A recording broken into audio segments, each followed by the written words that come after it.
A Study in Scarlet, first published in 1887, is the novel that introduced the world to the brilliant detective Sherlock Holmes and his loyal friend and narrator Dr. John Watson. The book was written by Arthur Conan Doyle, who was partly inspired by his medical school professor Joseph Bell, a man famous for his sharp observation and logical thinking. Interestingly, this first Holmes novel and Doyle's second novel, The Sign of Four, were not huge successes at first. Because of that, Doyle later switched to writing short stories, which eventually made Sherlock Holmes one of the most famous fictional detectives in the world. The story begins in the late 1800s, where Dr. John Watson, a British Army doctor who has just returned to London after being wounded in the Second Anglo-Afghan War. Watson is weak, recovering, and looking for a cheap place to stay. By chance, he meets an old acquaintance who introduces him to Sherlock Holmes, a strange but fascinating man looking for someone to share rent. The two move into a small apartment at 221B Baker Street. Because Watson spends most of his time indoors recovering, he starts carefully observing Holmes. He notices something unusual. Holmes knows a lot about very specific subjects like chemistry, crime, and observation, but seems completely ignorant about many ordinary topics. One day, Watson jokingly criticizes a newspaper article about the science of deduction, only to discover that Holmes himself wrote it. Holmes then reveals that he works as a consulting detective, helping the police solve difficult cases. Soon, Holmes gets the chance to demonstrate his skills. A detective from Scotland Yard named Tobias Gregson asks Holmes for help with a mysterious case. A man has been found dead inside an empty house in Brixton. Holmes and Watson rush to the scene, where they meet Gregson and another detective, Lestrade. The victim is an American man named Enoch Drebber. Holmes carefully examines the room and immediately begins noticing small clues that everyone else has missed. From tiny details like footprints, writing on the wall, and the condition of the body, Holmes starts forming a picture of the murderer. After leaving the house, Holmes and Watson question the police officer who discovered the body. They learn that a drunken man had been wandering nearby that night. Holmes quickly realizes that this drunk man was actually the murderer in disguise, who returned to the crime scene to retrieve a wedding ring that had fallen there. Hoping to trap the killer, Holmes places an advertisement in the newspaper claiming that the ring has been found. That night, an old woman arrives to collect it. Holmes secretly follows her through the streets, but she suddenly disappears.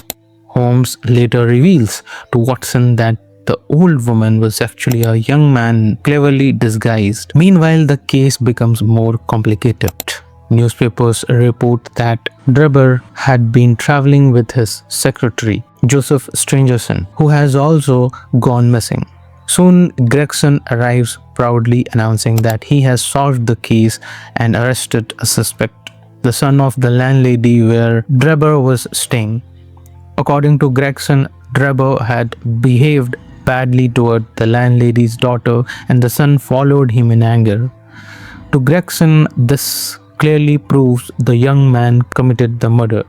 But the mystery deepens even further when Lestrade arrives with shocking news. He has found Stangerson dead in a hotel room, stabbed to death. When Holmes examines Stangerson's belongings, he discovers a small box containing 2 pills. Holmes tests the pills on a sick dog and makes a surprising discovery. One pill is harmless, while the other contains a deadly poison. Holmes calmly announces that he already knows who the murderer is. All he needs now is to capture him. Soon after, a cab arrives at Baker Street to take Holmes somewhere. When the cab driver comes upstairs, Holmes suddenly handcuffs him, revealing that the driver himself is the killer. The man is Jefferson Hope, At this point, the story suddenly shifts many years into the past and moves across the ocean to the American West. In 1847, a starving man and a small girl were wandering across a desert. They are the only survivors of a group of travelers who died from hunger and thirst. Just when they think they will die, they are discovered by a caravan of Mormon shelters led by Brigham Young. The man, John Ferrier, and the little girl, Lucy, are rescued and taken to Salt Lake City, but only on the condition that they adopt the Mormon religion. 12 years later, Ferrier has become a successful farmer and Lucy has grown into a beautiful young woman. She falls deeply in love with a brave young miner named Jefferson Hope. Unfortunately, Hope must leave for a short time to earn money before they can marry. While he is gone, the Mormon leaders tell Ferrier that Lucy must marry one of their chosen men. Two men compete for her, Drebber and Strangerson. Ferrier refuses, secretly sending a message asking Hope to return quickly. Hope arrives just in time, and the three of them escape into the mountains, but their freedom doesn't last long. Hope leaves briefly to hunt for food, and when he returns, Ferrier has been murdered and Lucy has been taken back to the city. Soon after, Lucy is forced to marry Drebber. Heartbroken and exhausted, she dies only a month later. Before leaving her body, Hope quietly takes Lucy's wedding ring and swears revenge. For years, Hope hunts Drebber and Strangerson across America. Just when he finally finds them, he is arrested because Drebber falsely reports him to the police. By the time Hope is released, the two men have fled to Europe. Hope spends years tracking them down again until he finally finds them in London. The story then returns to the present. Jefferson Hope explains everything to the police. One night, he found Drebber drunk and alone and drove him in his cab to the empty house in Brixton. There, Hope reveals who he was and forced Drebber to choose between two pills, one harmless and one deadly. Hope swallowed the safe pill. Drebber unknowingly chose the poison and died. Later, Hope tracked Strangerson to a hotel room and planned to use the same method. But Strangerson attacked him and Hope stabbed him in self-defense. However, Hope never faces trial.